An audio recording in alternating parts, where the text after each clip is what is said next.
اگر صرف حسین نکال دیا جائے سوائے یزیدیت کے کچھ رہتا. کتابیں چاہو گے میں ممبر کے دائیں بائیں ڈھیر لگانے کے لیے تیار ہوں. مجھے میرا مجمع پچیتی مجمع انصاف پسند مجمع بول کے بتائے حر نے جتنی نمازیں یزید کے لشکر میں رہ کے پڑھی, کیا اسے اس کی کچھ نمازوں کا کوئی فائدہ ہوگا؟ کیا وضو نہیں تھا؟ تھا. قیام تھا؟ رکوع تھا؟ سجدہ تھا؟ تسبیح تھی؟ کیا نہیں تھا؟ حسین نہیں تھا.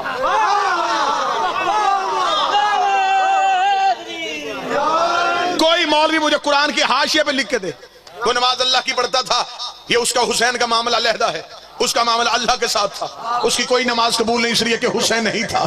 اس کی پچھلی نمازیں ختم ہو گئی, پچھلے سجدے ختم ہو گئے, پچھلی تسبیحیں ختم ہو گئی. ادھر ہر شب عاشور حسین کے خیمے پہ آیا, اس نے دہلیز امامت پہ سجدہ کیا. حسین نے فوراً خیمے سے نکل گئے, یہ پکڑ تلوار اور میدان میں چلا گیا, یہ تلوار پکڑ لے اور میدان میں چل جا. آؤ بھگ کر سارا مجمع اٹھ کے حسین بادشاہ سے پوچھتے ہیں میرے مالک تیرے گھر سے زیادہ مہمان نوازی کا طریقہ کسے آتا ہے؟ پچھلی نمازیں اس کی رہی کوئی نہیں, یہ ابھی ابھی تیرے دروازے پہ آیا ہے, ایک نماز اسے اپنے پیچھے پڑھنے دیتا, پچھلی ضائع کروا کے آ گیا, اگلی تو نے پڑھنے کوئی نہیں دی. حسین نے کہا میں پڑھا بھی سکتا تھا, ہر پڑھ بھی سکتا تھا, لیکن اگر ہر میرے پیچھے نماز پڑھ دیتا قیامت تک مولوی بھونکتا رہتا. ہر کو وہ نماز بچا گئی, ہر کو وہ نماز بچا گئی, ہر کو وہ نماز بچا گئی. میں ہر کو علیہ السلام بنا کے دنیا کو بتاؤں گا ہر کو نمازیں نہیں حسین کی محبت بچا گئی.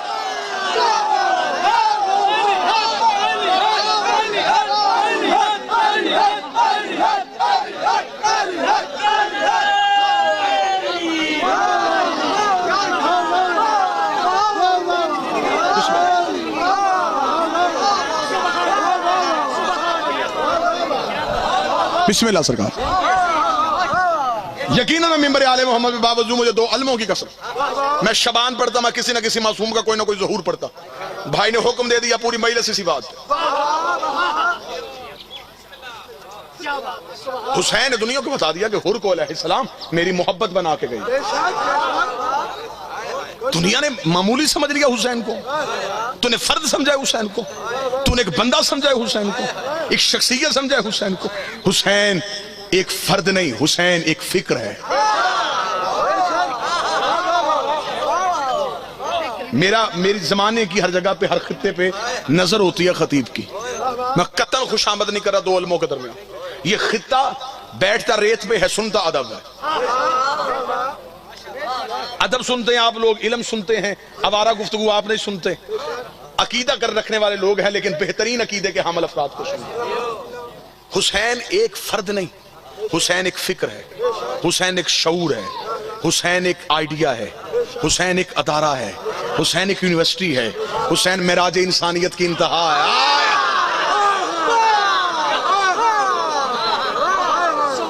بیگانے نے تو حسین کو رضی اللہ کہا تھا نا, انہوں نے تو حسین کو رضی اللہ کہا, انہوں نے تو اپنے بچوں کے ذہنوں میں گرہ باندھی, انہوں نے تو حسین ان کی سمجھ میں آنے نہیں دیا. لیکن یہ میرے ممبر کی علمی غربت ہے, ہم نے اپنے بچوں کی ابتدا کیا کی. یہ بچے مجلسوں میں آتے, ہم نے سنا ہے غریب حسین, غریب حسین, غریب حسین. ان کے ذہنوں میں حسین بادشاہ کی انتہا کیا رہ گئی؟ ایک پھٹی ہوئی قمیض والا ایک شخص ہے جسے حسین کہتے ہیں. میں تجھے حسین کے اختیار سناؤں, علیحدہ رنگ میں حسین پڑھوں گا. حسین ایک ادارہ ہے, حسین ایک شعور ہے, حسین ایک ذہن ہے, اور یہ ذہن حسین نے خیرات کر دیا ہے. حسین نے اپنی فکر خیرات میں بانٹ دی ہے. کوئی بھی شخص اپنی تحقیق کرے, مجھ سے پہلے جناب شوکت صاحب پڑھ رہے تھے, شاعر اپنی شاعری دوسرے کو پڑھنے نہیں دیتا. ایسا ہے یا نہیں؟ وہ کہتے ہیں میں نے لکھی قلم سے ہے, شاہکار میرا ہے, داد میں لوں گا. خطیب اپنی محنت کسی دوسرے کی زبان سے نہیں سننا چاہتے. ہر ایک شخص اپنے شاہکار پہ ناز کرتا ہے. کیا کہنے حسین تیرے, تو نے کردار تراشے اور خیرات میں بانٹ دی. لوگ کہتے ہیں اب علیحدہ رنگ سے حسین پڑھنا, بالکل علیحدہ رنگ سے حسین پڑھنے لگا ہوں. اور یہ بادشاہ حسین کی اور شہزادی کی خیرات ہے کہ کوشش ہمیشہ کی ہے کہ ایک نئی چیز ممبر پہ پڑھوں. سیدہ کا حق پڑھا تو علیحدہ انداز سے, امام حسن کی صلح پڑھی تو علیحدہ انداز سے, علی کی جنگیں پڑھی تو علیحدہ انداز سے. آج میں آپ کو حسین پڑھ کے سنانے لگا ہوں لیکن ایک علیحدہ رنگ سے. میں نے مجمع میں کبھی ذہنوں پہ بوجھ نہیں لیا, کبھی نہیں کہا کہ آپ سارے اٹھ کے کھڑے ہوں گے, ہاتھ بلند کریں گے, نعرہ لگائیں گے. میرے ذہن میں مجلس کا معیار پبلک کی داد نہیں, لوگوں کی توجہ ہے. آپ توجہ کریں گے, آپ خاموش بھی رہیں گے, مجھے مولا حسین کی قسم مجھے بارے میں. حسین کتنی بڑی ایک اتھارٹی ہے حسین کا اختیار اللہ نے کتنا وسیع رکھا ہے. ذرا میں وہ اختیار پڑھنے لگا ہوں حسین کے. یہ حسین کا اختیار ہی تو ہے کہ پوری کائنات میں کسی بادشاہ کے اتنے گھر نہیں. جو قریب بیٹھو یہ احسان کرتے رہنا مجھ جتنے حسین کے. بابا جی کائنات کا کوئی بڑے سے بڑا سخی اتنی روٹی نہیں کھلاتا جتنی حسین کھلاتا. کائنات کا کوئی امیر اتنا پانی نہیں پلاتا جتنا حسین پلاتا ہے. جو ہاتھ خیرات کے لیے نہیں اٹھا اگلے جملے پہ یقیناً اٹھ جائے گا. پوری کائنات میں کسی کے اتنے نوکر نہیں جتنے حسین کے نوکر ہیں. کسی کے اتنے نوکر نہیں جتنے حسین کے نوکر.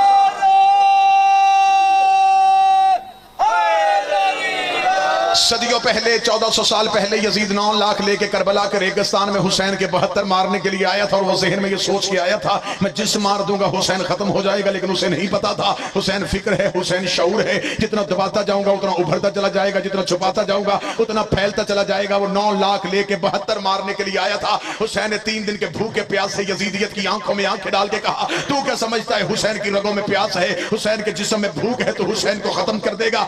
یزید میں تجھے اتنا مٹا دوں گا اور اپنے آپ کو اتنا ابھار دوں گا کہ قیامت کی صبح تک اتنے لوگ تیرے نام پہ جینے کو تیار نہیں ہوں گے جتنے میرے نام پہ مرنے کو تیار. سب سے بڑی جیت یہ ہے کہ کسی سے اس کی سانسیں لے لینا. حسین نے سانسیں لے لی زمانے کی. حسین فکر, حسین شعور, حسین ادارہ.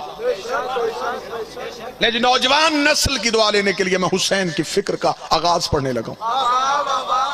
میں نے پہلے آپ سے کہا قطعاً قصور عوام کا نہیں, عوام کا قصور نہیں, شیعہ کا قصور نہیں. آپ عزت دے دیتے ہیں, ہمیں منبر دے دیتے ہیں, 50-60 منٹ آپ زمین پہ بیٹھ کے ہمیں سنتے ہیں, سید گاڑیوں کے دروازے کھولتے ہیں, فوج کو مہینے میں 1 بار تنخواہ ملتی ہے, حسین ہمیں دن میں 7 بار تنخواہ دیتا ہے. قصور عوام کا نہیں, قصور ہے منبر کی علمی غربت کا. ہم نے یا تو آپ کو بچپن کا حسین دکھایا, نانے کی گود میں بیٹھا, نانے کی پشت پہ بیٹھا, یا پھر یہ حسین دکھایا, یا 10 دن کا کربلا کا حسین دکھایا. 57.5 سال کی ظاہری حیات طیبہ ہے میرے بادشاہ کی, درمیان والا حسین کہاں ہے؟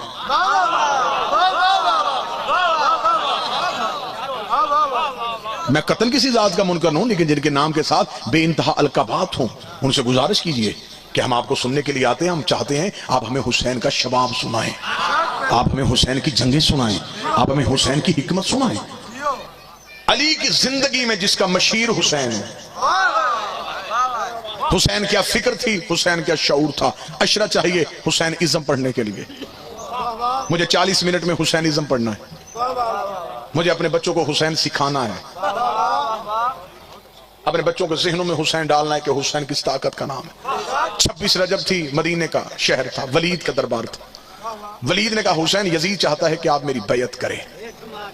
نہیں جی, فکر حسینی کا آغاز کرنے لگا, فکر کا آغاز کرنے لگا, توجہ پوری فرمائیے گا. اس نے کہا میں چاہتا ہوں کہ آپ میری بیعت کریں. اتنا جملہ کہنا تھا, حسین علیہ السلام مسکرائے. درود سارے حضرات مل کے بابا سے بلند کریں.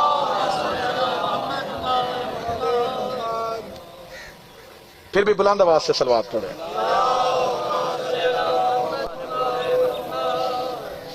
پھر بھی بلند آواز سے ذکر تلاوت کیجیے.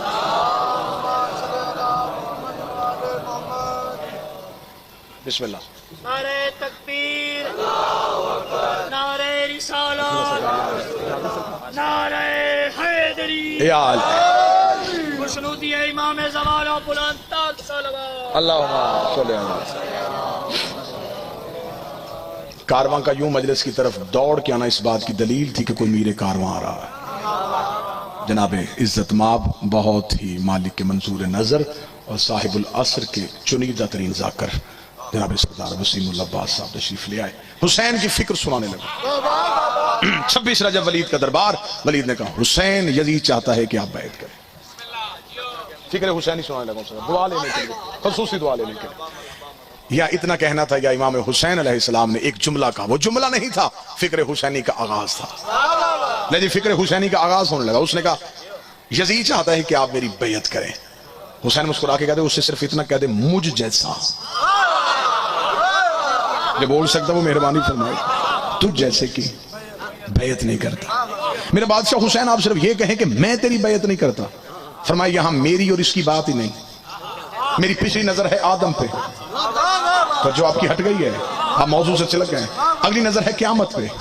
میں نے کہا مجھ جیسا تجھ جیسے کی بیعت نہیں کرتا, کیونکہ جو بیعت مانگ رہا ہے حسین کہہ رہے میں دیکھ رہا ہوں اس کا ہاتھ اکیلا نہیں, اس کے ہاتھ میں اس کے باپ کا ہاتھ ہے, اور ہاتھ میرا بھی اکیلا نہیں.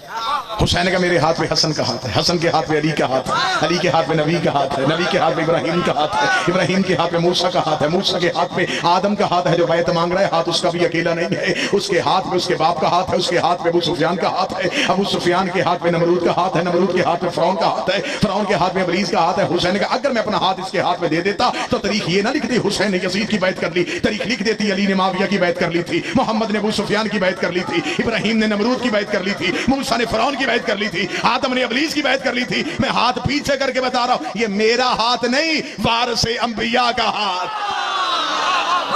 میں آدم کا وارث, میں نوح کا وارث, میں ابراہیم کا وارث. مجھ جیسا تجھ جیسے کی بیعت نہیں کرے گا. اس کا مطلب حسین بتا گئے جو بھی جس بھی دور کے معصوم سے بیعت مانگے گا, نام کوئی بھی ہو, اندر یزید ہے, کیونکہ حسین بھی فکر ہے, یزید بھی ایک سوچ ہے. حسین نے کہا جو بھی جس بھی دور کے حسین سے بیعت مانگے اس کے اندر یزید ہوگا. بھکر انصاف کرے گا اور میرے ساتھ بولے گا حسین چھوٹا سخی ہے, علی بڑا سخی ہے. حسین چھوٹا بادشاہ ہے, علی بڑا بادشاہ ہے. جو چھوٹے سے بیعت مانگے وہ چھوٹا یزید ہوتا ہے, اور پھر جو بڑے سے بیعت مانگے وہ بڑا یزید ہوتا ہے. حسین نے کہا مجھ جیسا تو جیسے کی بیعت نہیں کرتا. میرا بادشاہ حسین اتنا وزنی جملہ کہہ دیا مجھ جیسا, اس کا مطلب جو بھی انکار بیعت کرے گا وہ تو جیسا ہو جائے گا. حسین نے کہا میں نے تو کرم کو سستا ہی بڑا کر دیا ہے, میں نے کہہ دیا جو بھی انکار کرے گا اسے اپنے جیسا کروں گا. میرا بادشاہ حسین یہ بڑا مشکل ہے, ایک لمحے کا فیصلہ نہیں ہے, اور آپ کہہ رہے ہیں کہ جو بھی انکار کرے گا اسے میں اپنے جیسا کر دوں گا. میرا بادشاہ حسین, حسین آسانی سے نہیں بنتے. بطول جیسی ماں ہوتی ہے, علی جیسا باپ ہوتا ہے, اور تو نے کہا جو بھی انکار کرے گا اسے اپنے جیسا کروں گا. حسین نے کہا یہ میری فکر ہے, یہ میرا شعور ہے, یہ میرا آئیڈیا ہے. میرے ساتھ کربلا میں آ جانا, میں کربلا میں بتاؤں گا. میں ایک رات میں حر کو رضی اللہ نہیں علیہ السلام کروں. حر رضی اللہ نہیں علیہ السلام, حسین بھی علیہ السلام, حر بھی علیہ السلام. اگلی صدر کہوں گا خان صاحب دعا. رسول کے پاس جتنے بیٹھے وہ رضی اللہ بنے. علی کے پاس جلیل القدر بھی آیا تو علی نے رضی اللہ بنایا. حسین کے پاس جو گیا, آپ کیا سمجھتے ہیں کہ علیہ السلام کوئی معمولی ٹائٹل ہے؟ علیہ السلام اسے کہتے ہیں جس پہ اللہ سلام بھیجتا ہو. خدا نبیوں کو علیہ السلام کرتا ہے, لیکن خدا پہلے شرطیں دیکھتا ہے, پاکیزہ صلب دیکھتا ہے, مقدس رحم دیکھتا ہے, پاک خاندان دیکھتا ہے, اچھا شجرہ دیکھتا ہے, بہتر قبیلہ دیکھتا ہے, پھر اس میں سے ایک شخص کو چن لیتا ہے, پھر اسے اس نعمت سے نوازتا ہے کہ خدا اسے علیہ السلام کرتا ہے. خدا نے آدم علیہ السلام کیا, ابراہیم علیہ السلام کیا, موسیٰ علیہ السلام کیا, عیسیٰ علیہ السلام کیا. کیا کہنے حسین تیرے. حسین نے نہ قبیلہ دیکھا نہ گھر دیکھا. حسین نے کوئی نوکر وہاں سے اٹھایا, کوئی نوکر وہاں سے اٹھایا, کوئی نوکر وہاں سے اٹھایا. حسین نے کربلا آ کے ایک سانچہ رکھا. حسین انسان ڈالتا گیا, علیہ السلام لیتا گیا. حسین نے دنیا کو علیہ السلام دے کے بتایا ہے علیہ السلام یا خدا بناتا ہے یا پھر حسین بناتا. مجھ جیسا تجھ جیسے کی بیعت نہیں کرے گا. بس یہ جملہ ذہن میں رکھے, اسی پہ پوری تقریر اور گفتگو ختم. مجھ جیسا تجھ جیسے کی بیعت نہیں کرے گا. حسین یہ فکر لے کے مدینے سے چلے اور مکہ آ گئے.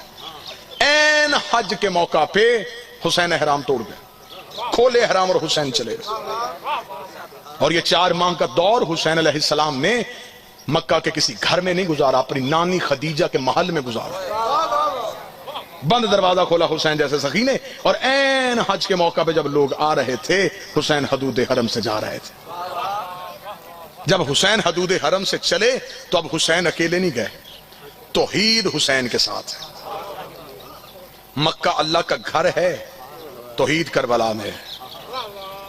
سر ہلے ہیں, دلیل چاہیے میں دلیل دے دیتا ہوں. مکہ مکرمہ ہے, مدینہ منورہ ہے, نجف اشرف ہے, ایک عرش معلیٰ ہے. ایک کربلا محلہ ہے. چلے جو بندے ابھی بھی نہیں بولے زبان کو زحمت دیجئے گا. اگر توحید کربلا میں نہ ہوتی تو حسین کی قبر کی زواری 70,000 حج سے افضل نہ ہوتی. 70,000 حج سے. خدا نے اپنے گھر میں امیر بلایا. خدا نے کہا استطاعت ہے تو آنا.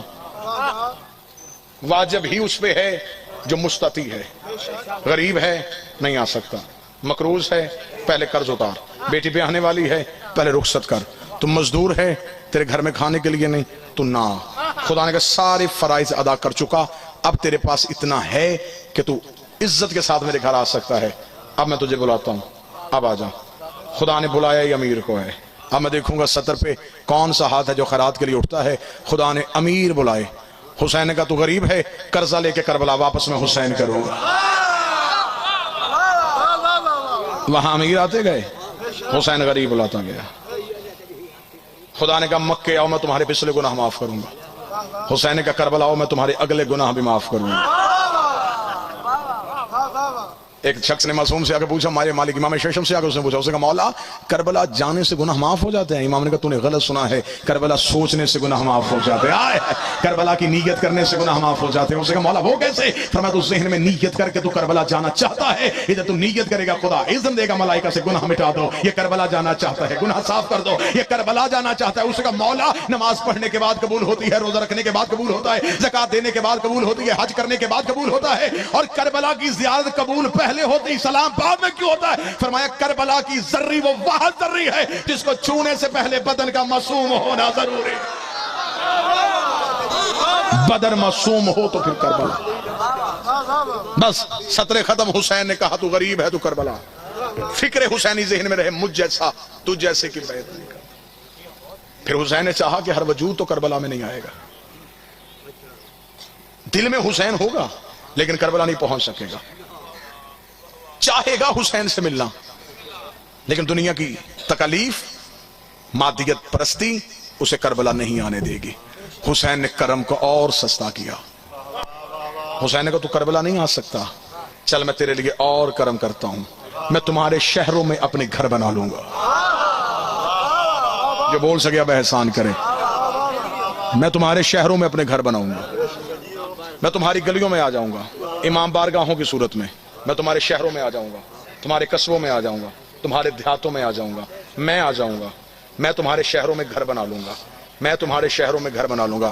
مجھے ممبر کے تقدس کی قسم ہے ایک مشکل ترین دور بھی گزارا میں نے خطابت میں.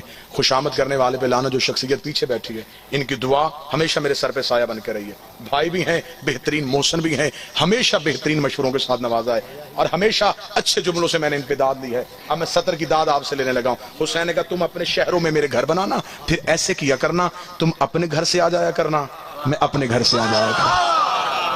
تھوڑی دیر اس گھر میں اکٹھے رہیں گے, تم مجھے اپنی سنایا کرنا, میں اپنے ذاکر کے طفیل تمہیں اپنے فضائل سنواؤں گا. پھر ایسے کرنا تم مجھے اپنے در سنایا کرنا, میں تمہیں اپنا ذکر سنایا کروں گا. پھر تم اپنے گھر چلے جایا کرنا, میں اپنے شہر چلا جایا کروں گا. اگر تعلق ہمارا اچھا بن گیا پھر ایسے کریں گے, کبھی کبھی تم میری طرف آ جایا کرنا, کبھی میں تمہاری طرف آ جایا کروں گا. لیکن یاد رکھنا جب میں تمہارے گھر آؤں پھر مجھے تمہارے گھر کے کسی کونے میں کوئی یزید نظر نہ آئے. پھر تمہارے گھر میں میرے باب علی کی ولایت پہ شک نہ ہو, ہمارے اختیار پہ شک نہ ہو. پھر میں تمہارے گھروں میں آؤں گا, تم میرے گھروں میں آنا, تم میرے بیٹوں کی خوشیاں منانا, میں تمہارے بیٹوں کی خوشیوں میں آؤں گا. 17 آخری میں فضائل کی پڑھنے لگا ہوں. حسین سکھا رہا ہوں. حسین کہتے کہ سخی کو ہیں. حسین نے کہا پھر جب تم میرے گھر آنے لگو گے, جب تم میرے گھر آنا شروع کر دو گے تو پھر میں جو پریشانیاں ہیں ان سے بھی تمہیں وقت سے پہلے آگاہ کر دیتا ہوں. جب تم میرے گھر آیا کرو گے, تم اپنے گھر سے میرے گھر کی طرف نکلو گے, تمہیں چند لوگ چوک چوراہے گلی بازار میں ملیں گے. وہ تمہیں کہیں گے تمہیں حسین کے گھر جا کے کیا ملتا ہے, تمہیں ماتم کرنے سے کیا ملتا ہے, تمہیں زنجیر زنی کرنے سے کیا ملتا ہے, آخر تو اتنا حسین کے گھر کیوں جاتا ہے, تجھے وہاں بیٹھنے سے کیا ملتا ہے. تمہیں جواب نہیں دینا, تمہیں لڑنا نہیں ہے, تمہیں گریبان نہیں پھاڑنا, تم حسین نہیں ہے, تمہیں چپ کر کے میرے گھر آ جانا ہے. اور ذہن میں صرف یہی بات رکھنی ہے, جب وہ تیرا رستہ روک رہا تھا تجھے حسین کی فکر یاد آنی چاہیے. مجھ جیسا تو جیسے کی بیعت نہیں کرتا, مجھ جیسا تو جیسے کی بیعت نہیں کرتا. میں تجھے اپنے گھر بٹھا کے زمانے کو بتاؤں گا جو اندر آ گئے ہیں یہ حسین والے ہیں, جو روک رہے ہیں یہ یزید والے. یہ فکر حسینی کے سائے میں ہے, وہ فکر یزیدی کے سائے میں ہے. تم میرے گھر آ جانا, میں تمہارے گھر آ جاؤں گا. جس کی اتنی عزت تھی اس کی بہن شرابی کے دربار میں کھڑی. مصائب ہی کی دنیا کا آسمان میرے پیچھے بیٹھا ہوا. دوست نے صرف آنسوؤں کے لیے اتنی دور سے سفر کر کے آیا ہوں. تو وہ بی بی جو بہت دور سے آئی ہے وہ میری تقریر سننے نہیں آئی تھی. وہ عالمہ غیر معلمہ ہے. مجھ جیسے جاہل کو کیا پتا وہ اپنے گھر کی فضیلت سے بڑی واقف ہے. وہ صرف اس لیے آئی ہے کہ کوئی حسین کو روئے, کوئی حسین پہ 4 آنسو بہائے. وہ صرف حسین ذکر سننے کے لیے. بس اسی شہزادی کے لیے ایک جملہ پڑھوں. واپس آ گئے جب یہ سادات کربلا سے مدینے. روز سیدوں کے گھر مجلس ہوتی. خطیب کون ہوتا؟ سید الساجدین علیہ السلام خود. اب آپ مجھے مصائب سے محبت کرنے والے لوگ بیٹھے ہیں, آپ خود بتائیں کہ ہم کتابوں سے پڑھ کے آپ کو سناتے ہیں تو وقاص بھائی دنیا اتنا روتی ہے. اس مجلس کی روحانیت کیا ہوگی جہاں موقع کا گواہ اپنے بابے کی غربت پڑھتا ہو. بس بڑی محبت سے 4 لفظ سننا. مجلس تمام ہونے سے پہلے خطیب کو غش آ جاتا, مجمع چلا جاتا, خطیب ریت پہ تڑپتا رہتا. ایک دن مجلس تمام ہو گئی, خطیب کی آنکھیں آنسوؤں سے نہیں خون سے بھری ہوئی تھی. خطیب نے خون والی آنکھیں کھولی تو مجمع میں ایک شخص سر سے پگڑی اتار کے رو رہا تھا. سید الساجدین نے اس شخص کا چہرہ پہچانا. پہچاننے کے بعد اس کا نام لیا, بساختہ تمہاری ہائے نکلے گی. جناب سید الساجدین کی آواز آئی, چچا عبداللہ ابن جعفر طیار, اون و محمد کے باب, سیدہ زینب کے شوہر. جناب سجاد نے پہچان کے چچا عبداللہ آپ ہیں؟ جی مولا میں ہوں. لگتے رشتے میں چچا اور بھتیجا ہیں لیکن عبداللہ مولا کہہ کے بلاتے ہیں. یہ اس گھر میں حجت کا احترام. سید الساجدین کی آواز ہے, چچا عبداللہ آپ کے چہرے میں کچھ سوال ہے. جناب عبداللہ رو کے کہتے جو سوال پڑھ سکتا ہے وہ پہچان بھی سکتا ہے. سید الساجدین کی آواز نہیں, چچا عبداللہ بول کے بتائیے تیرا سوال کیا ہے. یہ میرے بدے ہاتھ ہیں, عہد دور گزر گیا آپ کا ذاکری سنتے ہوئے. جب کہا نا چچا عبداللہ بول کے بتا تیرا سوال کیا ہے, جناب عبداللہ رو کے کہتے میرا حوصلہ نہیں ہے. سجاد رو کہتے کھل کے سوال کر, مجھے شام نے بڑے حوصلے سکھا دیے ہیں. اب سجاد وہ نہیں ہے. چچا عبداللہ سوال کر, تیرا سوال کیا ہے. جناب عبداللہ رو کے کہتے ہیں مولا میں صرف اجازت لینے آیا ہوں, اگر آپ اجازت دیں تو عالیہ اپنے گھر چلی جائے, شہزادی سیدہ زینب اپنے گھر چلی جائے. اتنا جملہ کہنا تھا. سجاد روتے ہوئے اٹھے. مولا سجاد زنان خانے میں گئے. جیسے مردوں میں مجلس ہو رہی تھی ویسے مستورات میں علی کی بیٹی اکبر کا گھوڑے سے اترنا پڑ رہی تھی. سجاد ستون کے پاس چپ کر کے کھڑے ہو گئے. علی کی بیٹی نے یوں روتا ہوا سجاد دیکھا. بی بی نے اپنے سر کے برقعے کو سنبھالا, سید الساجدین کے پیچھے سے گزری, رو کے کہتی تو نہ کہنا میں چلی جاتی ہوں, مجھے خبر ہے تجھ سے کہاں نہیں جائے گا. سجاد تو نہ کہنا میں چلی جاتی ہوں. اتنا کہنا تھا. بے ساختہ سید الساجدین نے ماں کے گلے میں باہیں ڈالی. روکے گا میرا رہا کون ہے, میرا اکبر بھی تو ہے, میرا حسین بھی تو ہے, میرا غازی بھی تو ہے. کربلا کے بعد مجھے جب بھی کربلا یاد آتی ہے اماں میں تیرے پاس بیٹھتا. اماں مجبوری بن گئی ہے. چچا عبداللہ دروازے پہ کھڑے ہیں. وہ کہتے نہیں سجاد ایک دن تو بیٹیاں اپنے گھر جاتی ہیں. سجاد مجھے جانا ہے. جو بیٹیاں رخصت کرتے ہو انہیں طریقے کا پتہ ہے. بیٹی رخصت کرتے وقت کوئی بھی بھائی باپ بیٹی کو دروازے کے بغیر رخصت نہیں کرتا, دروازے تک وارث کے حوالے کر کے آتا ہے. سیدہ زینب 40 دروازوں کی حویلی میں کھڑی ہو گئی.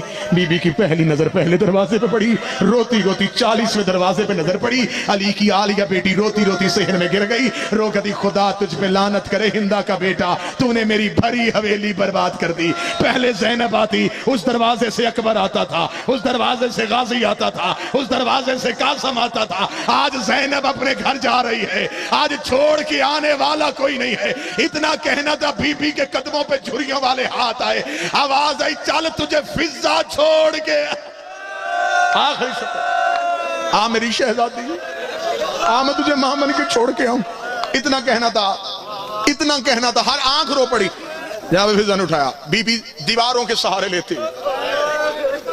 آپ سمجھ نہیں رہے, بہنوں کے لیے بھائیوں کا آباد گھر چھوڑنا بڑا مشکل ہوتا ہے.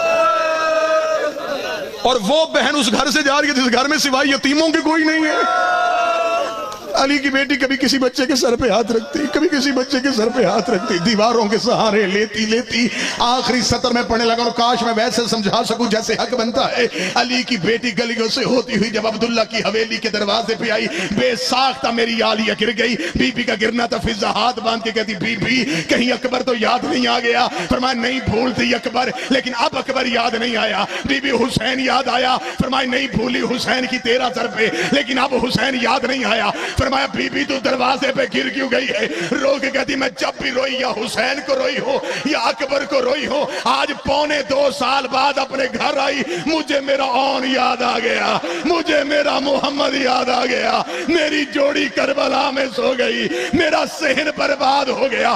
ادھر جناب عبداللہ کے کانوں میں آواز پڑی، تڑپ کے اٹھا علی کا شیر، رو کے کہا شہزادی میرے دروازے پہ نہ اون کو رونا نہ محمد کو رونا، یہ دونوں اکبر کا صدقہ تھے۔ یہ کہہ کے جناب عبداللہ کے ہاتھ بی بی کی کلائی پہ آئے، رو کہا امیر کی بیٹی میں تجھے گھر لے کے جاؤں، کوئی سید بیٹھا مجھے معاف کر دینا۔ عبداللہ کے ہاتھ عالیہ کے بازو پہ آئے، عبداللہ نے تڑپ کے ہاتھوں کو پیچھے کیا، عبداللہ نے ہاتھ کی ہتھیلی دیکھی، خون کی لکیریں، رو کے کہا تجھے غازی کا واسطہ ایک بار چادر ہٹا، مجھے بتا تیری کلائیاں زخمی کیوں ہے؟ بی بی نے چادر سے کلائیاں چھپائیں، رو کہتی عبداللہ میں نے تجھے نہیں بتایا، جب میرا حسین گھوڑے سے گر گیا میرے ہاتھوں میں رسیاں تھی، کبھی اس بازار کبھی اس بازار، رو رو کے کہتی رہی پتھر نہ مارو میں زہرا کی بیٹی۔